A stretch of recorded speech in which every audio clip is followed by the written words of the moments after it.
Today, I make beef and vegetable soup for someone who suffered from FSH high level.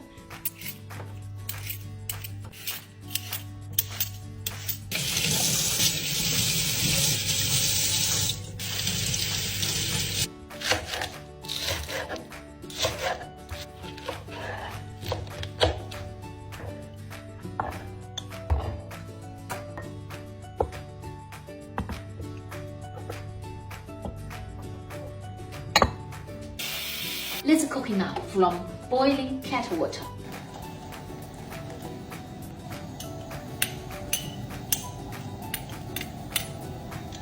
Then stir with white radish. Then we put its tomatoes.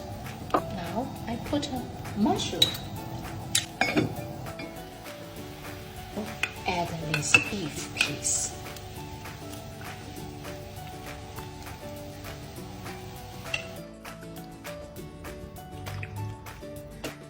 Food is medicine as Chinese culture. Make soup in your home easily. If you want to learn more, follow us.